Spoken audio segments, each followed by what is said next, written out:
എൻ്റെ ഒരു അനുഭവം പറയുകയാണെങ്കിൽ ഞാനൊരു ഹാർട്ട് പേഷ്യൻ്റ് ആണ്.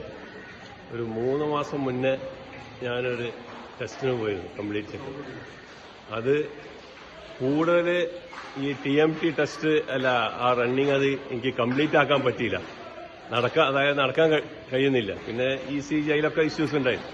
അപ്പൊ ഇത് തുടങ്ങിയതിന് ശേഷം ഇപ്പോൾ 2 days ബാക്ക് 2-3 ദിവസം മുന്നേ പോയി ചെക്ക് ചെയ്തപ്പോൾ TMT കംപ്ലീറ്റ് ചെയ്തു. അതൊന്ന് പിന്നെ ECG എല്ലാത്തിനും നല്ല വ്യത്യാസമുണ്ട്. പിന്നെ പറഞ്ഞാൽ ഉറക്കിന്റെ ഒരു പ്രശ്നം ഉണ്ടായിരുന്നു. ഇപ്പൊ രാത്രി സുഖമായിട്ട് നല്ല 8 മണിക്കൂർ ഉറക്കുന്നില്ല. പിന്നെ കാലിന്റെ പ്രശ്നമുണ്ട്, അത് വേറെ കുറെ ശരിയായിട്ടുണ്ട്. അങ്ങനെ എല്ലാത്തിലും വളരെ നല്ല മാറ്റം. എന്നെ അപേക്ഷിച്ച് എനിക്ക് പറയാനുള്ളത് നല്ലൊരു പോസിറ്റീവായ.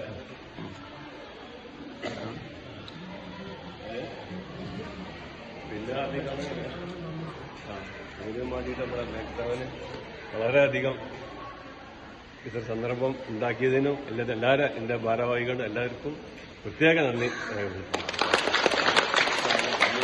എല്ലാവരും ഇതിൽ കൂടുതൽ പങ്കെടുക്കുക, നമുക്ക് വിജയിപ്പിക്കുക.